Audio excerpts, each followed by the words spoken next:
Alors, bien-aimés de Dieu, tandis que ce passage biblique est toujours sur notre écran, selon vous, ou bien dirais-je, d'entre vous et moi, où est-ce que dans cette portion des Écritures, de 1 Timothée chapitre 1, verset 2, Paul, honorable apôtre du Seigneur Jésus-Christ, contredirait son maître? Parole d'ailleurs qui nous a été donnée en Matthieu chapitre 23, verset 9, et selon laquelle nous avons un seul Père, celui qui est dans les cieux. N'est-ce pas que Paul dit ici, te soit donné de la part de qui? De Dieu le Père. Le Père. Celui-là qui est notre Père céleste et l'unique Père de sa création. Et plus loin, selon Matthieu chapitre 23, verset 9, vous avez un seul Père, celui qui est dans les cieux. J'espère qu'on se comprend, bien-aimé de Dieu. Mais en même temps, bien-aimé de Dieu, la question que nous serions amenés à nous poser est de savoir. Certes, Paul, honorable apôtre du Seigneur Jésus-Christ, appelle notre bien-aimé Timothée, mon enfant légitime en la foi, et cela en 1 Timothée chapitre 1, verset 2. Mais où est-ce que, et je reprends, dans quelle portion de ce verset biblique, Paul aurait appelé Timothée, mon fils spirituel? Parce que si vous voulez imiter Paul sans véritablement prendre connaissance du contexte originel de ce verset, voire de la culture, de la civilisation juive, pourquoi Paul pouvait se permettre d'appeler Timothée mon enfant légitime en la foi? Pourquoi vous n'utilisez pas le même terme que Paul pour demeurer dans la vérité en utilisant mon enfant légitime en la foi, si c'est ce que vous voulez véritablement faire? Mais pourquoi vous avez changé cette expression en mon fils spirituel? Ça n'a pas de sens. Et on peut aller plus loin. Certes, Paul appelle Timothée mon enfant légitime en la foi. 1 Timothée 1, 2. Mais où est-ce que Timothée lui-même appelle Paul mon père spirituel? J'espère que vous pourriez répondre à cette question. Une autre question. N'est-ce pas que Matthieu chapitre 23 verset 9 interdit l'appellation Père? Où est-ce que notre Seigneur Jésus-Christ empêche Paul d'appeler Timothée mon enfant? Vu que comme précédemment indiqué, c'est un problème de culture, voire de civilisation juive. On peut aller plus loin. Comme précédemment enseigné, malgré moi-même, j'ai fouillé les 66 livres contenus dans ce livre saint, conventionnellement appelé la Bible, puisque comme précédemment enseigné, mais le mot Bible n'existe nulle part dans les Saintes Écritures. Alors, j'ai fouillé les 66 livres de la Bible. Je suis allé plus loin.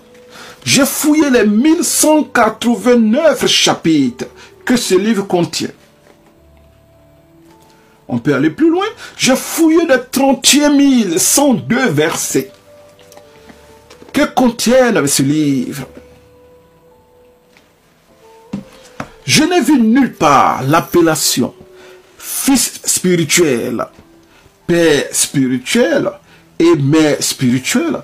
Alors, dans quelle Bible vous avez enlevé cette abomination et vous l'enseignez au peuple de Dieu en flagrante désobéissance de Matthieu chapitre 23, verset 9. N'appelez personne sur la terre votre Père, car un seul est votre Père, celui-là qui est dans les cieux. Comme précédemment enseigné, c'était un problème de culture. Et comme répétition est pédagogique, nous allons encore retourner dans ce passage biblique de Luc chapitre 16. Alors disais-je, Luc chapitre 16, verset 24 à 25. Et la Bible dit, et je cite, « Il s'écria, Père Abraham, aie pitié de moi. Abraham répondit, mon enfant, souviens-toi que tu as reçu tes biens pendant ta vie, Alors, pour tous ceux qui nous prennent en marche, j'ai déjà expliqué ce passage biblique. Et ce passage biblique nous parle de l'homme riche et de Lazare. Alors, l'homme riche s'étant retrouvé en enfer, et voyant Lazare dans le sein d'Abraham, c'est-à-dire dans le paradis, il s'écrie, Père Abraham, aie pitié de moi. Et ça dit que le patriarche Abraham pouvait être le père spirituel d'un homme aussi égoïste et méchant comme l'homme riche. Est-ce le patriarche Abraham qui lui a enseigné cet égoïsme pour qu'il appelle Père Abraham? Alors nous comprenons aisément que c'est un problème de culture.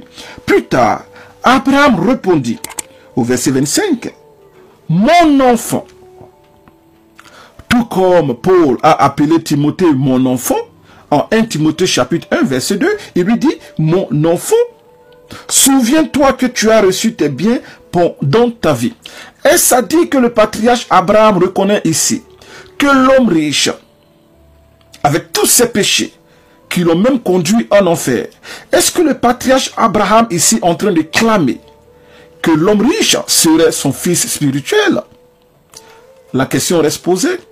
Et ce qu'il convient de faire d'ailleurs remarquer, et cela dans le but de mieux comprendre cet enseignement, est que dans la civilisation juive, voire dans la culture juive, chez les Hébreux, lorsque une personne était âgée, lorsque cette personne était d'un certain âge, on l'appelait automatiquement père. Je donne un exemple. Nous autres, nous venons de la Côte d'Ivoire. Et lorsque tu veux envoyer un enfant dans la rue, lorsque tu le vois, tu dis, mon fils, ou bien mon enfant, est-ce que tu peux aller prendre du pain pour moi à la boutique? Et comme précédemment enseigné, certes, tu pourras l'appeler mon fils, ou bien mon enfant, ou bien ma fille, viens un peu, je vais t'envoyer.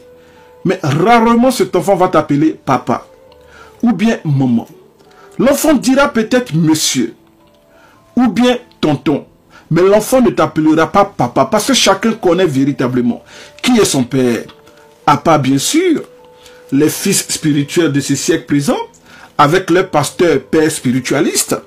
Alors pour confirmer cet enseignement, selon lequel l'appellation père était attachée aux gens véritablement d'un certain âge, c'est-à-dire des personnes âgées, nous allons lire 1 Timothée chapitre 5, verset 1.